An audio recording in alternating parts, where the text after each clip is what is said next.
What's going on, everybody? Trevor Noah here, host of The Daily Show, coming to you from quarantine. How you all doing? I'm going to be chatting to Mr. Mosseri, Adam Mosseri, the head of Instagram. Mosseri, how you doing? Good. How you doing? I mean, I could be better. I think everyone could be better. How are you? Hanging in there, I think is how I would put it. Yeah. Is this what Instagram was made for? Were you guys planning this from the beginning? Is that one day we were all going to be trapped indoors? We all have to look at pictures of each other while we try and stay sane? Not exactly. I do think I think Instagram was made to bring people together for sure, but we certainly did not think about this insane situation that we find ourselves in today. Let me ask you a few questions, just in and around what's happening now. This is one of the strangest times we've ever been in. I'm reading some of the questions people have in the comments here, and one of the big things Instagram has the power to do is connect people with each other, but it also has the ability to connect people with information. We see nurses on Instagram, we see doctors on Instagram telling us what they need. Some of the first videos about coronavirus came out on Instagram, whether it was doctors in China, whether it was doctors in Italy, they were showing us what was going on the ground. What is Instagram doing to try and piece all of this information together so we can separate fact from fiction? At a high level, just generally related to COVID-19 and the crisis around the pandemic, we're trying to keep people safe and bring people together. And most of keeping people safe is around getting access to good information. So we actually put a banner at the top of Instagram for everyone worldwide, pointing them to different local health organizations, like here in the US, the CDC, to get good, accurate information about the virus. Right. That's the kind of thing that we never actually do. We're trying to raise awareness through the stay home sticker, which people are using just to encourage people to stay home, because it's one of the best pieces of advice I think you can give. And it's more meaningful coming from people you follow than coming from a company like ours. Right. Actually, it's been used more than 100 million times so far, which has been exciting to see. And then trying to make sure that bad information, any risky information that's misinformation, comes off Instagram entirely. Have I lost him? Uh-oh. I see you. Oh. Am I back? So, yeah, I lost you for a second. You were talking about misinformation. Also trying to make sure we remove any misinformation related to COVID-19 that's dangerous. You see these terrible pranks like drink bleach and it'll cure you kind of stuff. So getting that stuff off the platform entirely. Right.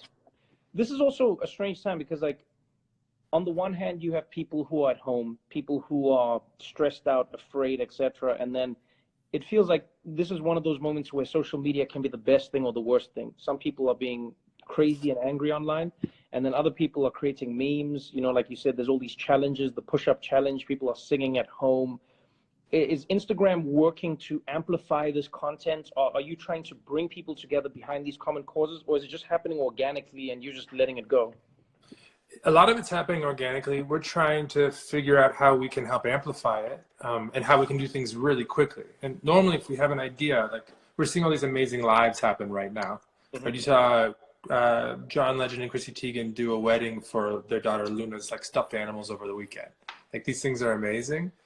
We're trying to figure out how we can amplify that. Normally we would try and build something inside of Instagram so you can go and sort of see what's coming up, but there's no time. So we're using the @Instagram account in that case, which has a lot of followers, hundreds of millions of followers, to push out information about what we see coming up.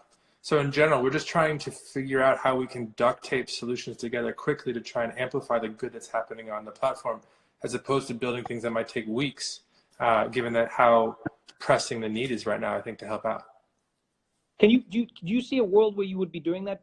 Are you guys working on something for the future? Because we don't know how long we're going to be indoors. Are you planning something that that could be released in a few months? Is there a new type of Instagram if we're just stuck inside for a few months? Maybe. I mean, we're seeing people are messaging way more. They're video chatting way more. They're going live way more. You see this. It varies from country to country, but those are pretty consistent trends. But we're also just trying to figure out what can we do in a matter of weeks, not just days, given the challenge is going to be, they're going to be great and they're going to take time. Even if we come out of shelter in place or lockdown, the economic impacts are significant. So one of the things we're looking at right now are what can we do for creators on Instagram, but also small businesses like retailers and service providers, like your local, your local haircutting place or your local restaurant. Can we provide any relief there? Can we do anything for creators who make a living on Instagram? Can we do anything around donations?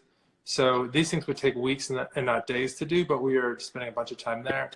And then also trying to figure out on the mental health side, because there's a physical health risk here, there's a huge economic risk, but this is really taxing for a lot of people in a really significant way. And so is there anything we can do in that space as well, given that we're not mental health experts, is another area. So we'll see. We'll see how the next couple of weeks evolve.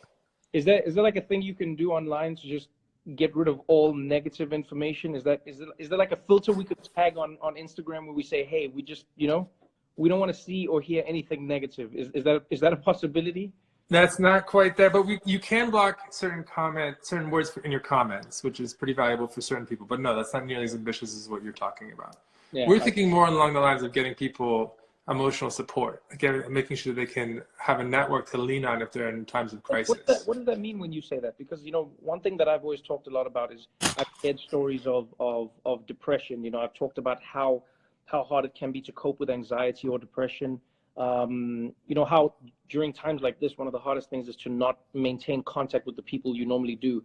What is Instagram doing to help with that? Because on the one hand with Instagram, as you guys have always said, you have to balance the world of making people go crazy because they're spending too much time on Instagram, but now people have to spend more time on these platforms to connect with people. So how are you helping people maintain their mental health?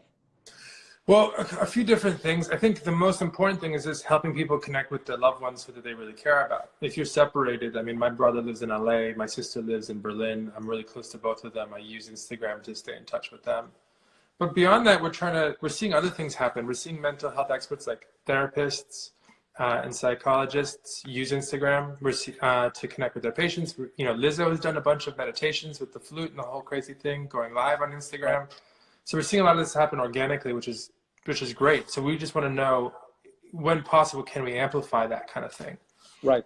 Are you doing anything? Because I feel like everyone asks the head of companies what their companies are doing. Are you okay at home? What are you doing? Are you doing any of the challenges? Are you doing a push-up challenge? I should do the push-up challenge. I haven't done that yet, actually. I think someone challenged me recently. I've got 2 little boys and another on the way. So for me personally, it's been mostly about how do I take care of them. How old are they? 4. Nico's 4 and Blaze is 2. And then the other one is what is it, April yet? It's almost April, so May. So it's gonna be born in the middle of all of this. How do you explain to your 4-year-old why you can't leave the house and live your normal life? It's tough. I've tried. I explained that there is he doesn't understand the word disease. So there's like a sickness that's spreading around, and it happens, usually when people sneeze and that sort of thing. And so we want to stay clear just to be safe for a while. He really, he's got a lot of energy though, so he's going to explode pretty soon. Right. But I think there's a lot of parents out there, particularly if you're working right now and you have little kids and you don't have any childcare, you're moonlighting your job, you're trying to call in the meetings during the day, and you're trying to be a parent and homeschool. It's just wild. Right. But also, if you're single and you live in a tiny little apartment in New York where things are pretty rough right now and you're incredibly isolated, that's also really brutal. So everyone's dealing with their own challenges. I've got some questions from the community that are really interesting. And remember, guys, this is Trevor Noah here, host of The Daily Show. I'm chatting to Adam Mosseri here, who is the head of Instagram. So if you have any questions for any of us, just send them through and I'll ask them. I've got a few that I've pulled up here from the people. Does Instagram connect users to local opportunities if they want to volunteer or donate? Is there any part of the platform that helps you find these opportunities? There are some, and we're trying to build more. So right now, you can raise money for nonprofits through the donation sticker and stories. So we have as of last week, a section dedicated to COVID-19 related health organizations. And we're actually matching up to $10 million for the United Nations Foundation, the World Health Organization, and the CDC. Right. But what we are interested in is what more can we do? How can we help connect the community that uses Instagram to the small businesses that are going to be suffering, in such an intense way, or to the creators that they love on the platform, or to their local shops or restaurants. And so that's one of the things we're actively currently exploring. Because look, at the end of the day, the government can help at a scale that no private company can, and I think they're moving to try and do so. But you can provisioning a bunch of capital is one thing, distributing it is another, and so we're hoping that we can help, if we can, bridge a little bit, because it's going to be really tough on all the local businesses that all of us know and love. Here's a big question that's coming through from a lot of people in the community, and it's around false information that would be on Instagram. It's really hard because on the one hand, you have some people who are joking and clearly joking about ways to cure coronavirus, or they're talking about, this is like creating a meme, or they're messing around. And then you have other people who are purposefully trying to misinform the public about what they can do about coronavirus. How is Instagram figuring out, first of all, which of the comments are detrimental, and what are you doing about this? So with figuring out what issues or what claims or what comments are detrimental, we're working with organizations like the World Health Organization to identify dangerous false claims. And then we use people, but also technology to try and go and fan out and find all of the examples of those claims. But we rely heavily on experts. I think the piece of context that's worth flagging real quick is that generally we tend to be very worried about putting a chilling effect on speech. We try to be a place where people can express themselves and tell their stories. And so we've taken a lot of criticism over the years for being too lenient. When it comes to COVID-19 and misinformation that specifically creates health risks, we are being actually the opposite. We're being quite conservative. We're taking it off Instagram entirely. And so we want to be clear that we care a lot about expression. We care about speech in general, but these are extenuating circumstances and under which we're going to act differently because I think the world needs it. All right, I got a question here for both of us, and that is from Ignite String Theory. Hey, Trevor and Adam, how do you think our world will look after the coronavirus has passed? Do you go first? Want me to go first? You can go first. I want to hear your answer.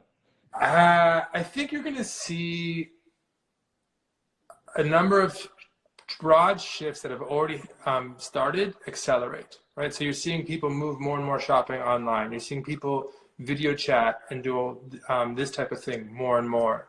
I think that you're going to see like 3 years of these sort of shifts happen in 3 months. Right. And some of it will snap back, but it won't snap back all of the way.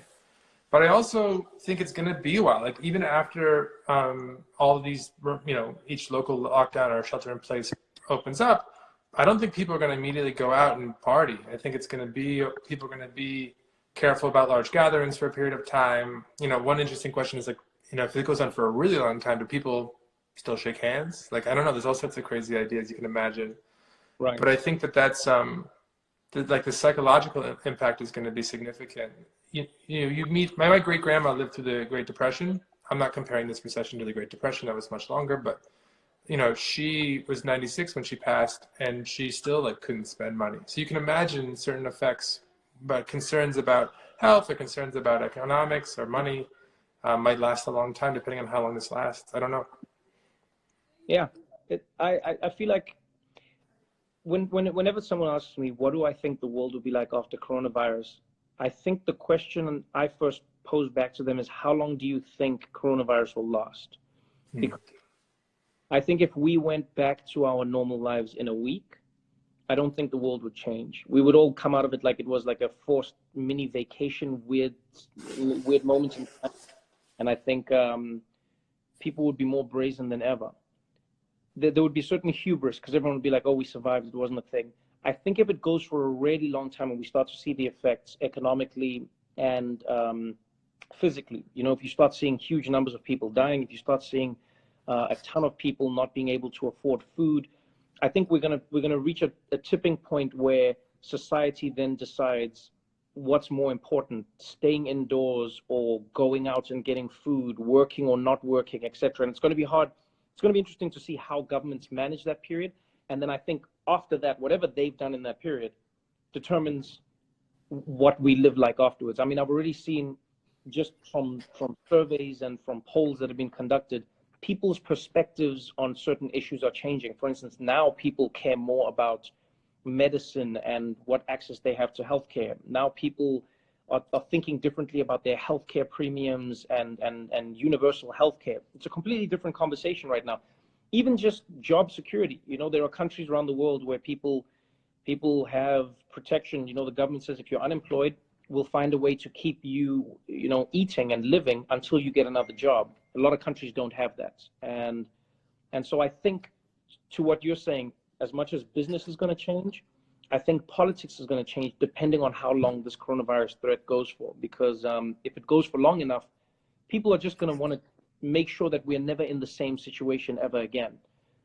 Because you see countries like the UK where they said they'll pay, a percentage of people's salaries for the duration of this crisis, and they understand that the economy is going to take a knock, but they're going to figure it out. So the question is, how long does it last determines how much it'll change the world, is what I think.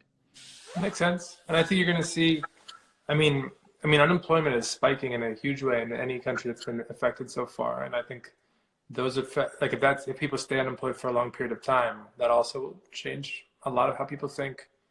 We're seeing record levels here in the U.S. already, and we're only a couple of weeks into taking it seriously. So it's going to be look. We're going to remember this year, and we're going to talk about it for a long time.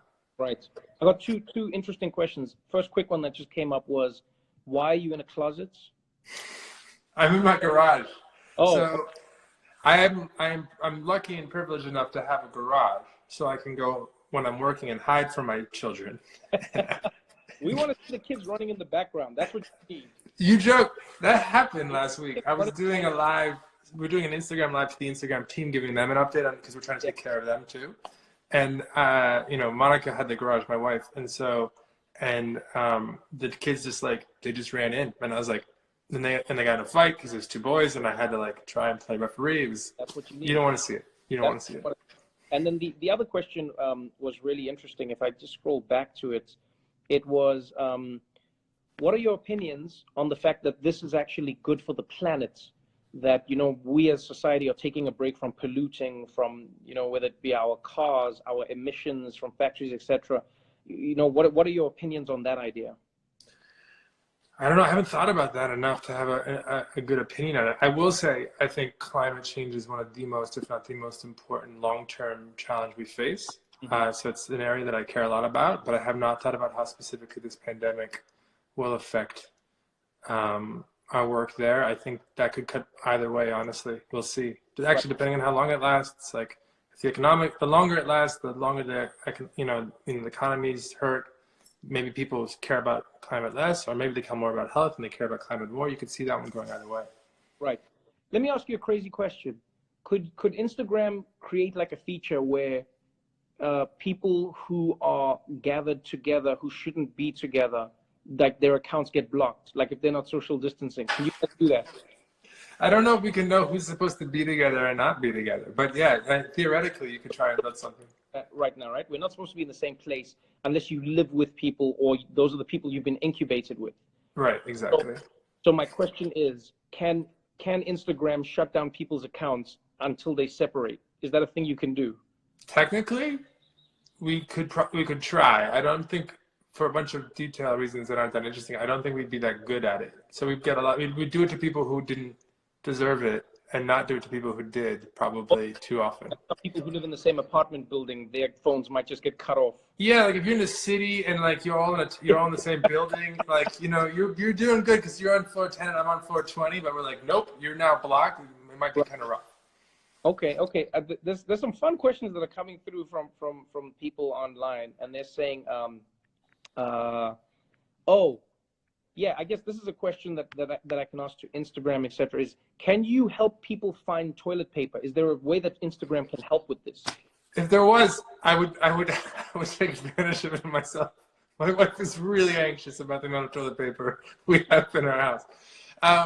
No, we're seeing other things happen, not toilet paper finding, but one of the restaurants in my neighborhood is posting pictures of what they're having for takeout every day, and then you can call and you can go pick it up without going into the space. And so we're seeing all sorts of really interesting use cases bubble up. But toilet paper isn't one that I have found yet. But if you've got connection, just comment here. I feel like this is one of those moments where you could create something amazing here. You create a feature on Instagram where we can all tag toilet paper for each other. Just a tab dedicated to toilet paper. So we just need a toilet paper tab on Instagram. So you can imagine the icon.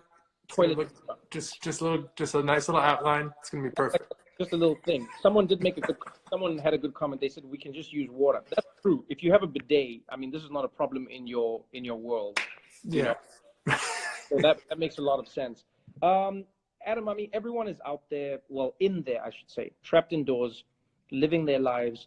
As a human being, two questions. How has this affected you the most as a human being before business? And also, what do you miss most about normal life?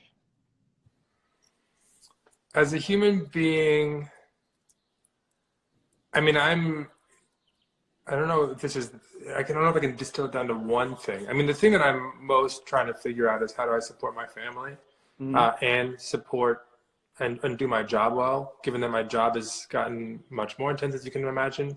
And my family situation with a wife who's like, 8-ish months pregnant, maybe 7.5, is intense. So that's just weighing both of those things at the same time is a lot. But I don't think I know how it's affected me yet. I think I'll know once we get through it. Right now it's about, adrenaline and working and being smart and spending time. I just do two things. I'm here in the garage working and I'm in the house with the family. Right. So I don't know yet. And then what do I miss most? I just miss seeing people I care about and love in person. It's just, I don't know. I'm a hugger and like can't hug right now. Yeah. And so I miss, whether it's like really close family or friends, I miss that a lot. What do you miss the most? What do I miss the most? Mm-hmm.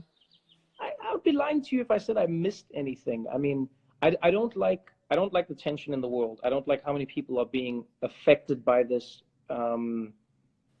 physically and emotionally.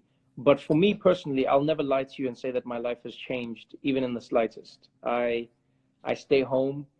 I don't like hugging people. I don't like people's hands. I don't like getting close to people physically. Like, I've always been this person, even when they were like showing people how to wash their hands, I was like, wait, how were people washing their hands? So yeah, like there was like people were like, you left out your thumbs. I was like, how do you wash your hands without doing your thumbs? I don't know. All I know is for me personally, I won't lie and say that my life has changed all too dramatically. I stay at home the way I always did, man. I'm online. I make my show from home. Which is amazing, by the way. Video games.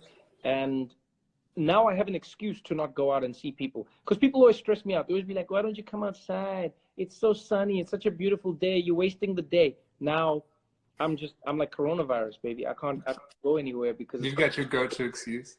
Yeah, it's become my life. So I feel like there's a lot of introverts who are enjoying just that aspect of coronavirus. So I wish we could have this without any of the negative economic effects or anybody's health being affected. In fact, after coronavirus, I'm going to stay indoors and I'll tell people I'm doing it in case of coronavirus forever going forward in the future. Yeah. You're just careful. Just really careful now. There could be another one. Yeah. You never know. All right, well, Adam, I know that's all the time you got, man. Thank you so much for joining me. Thanks for having me.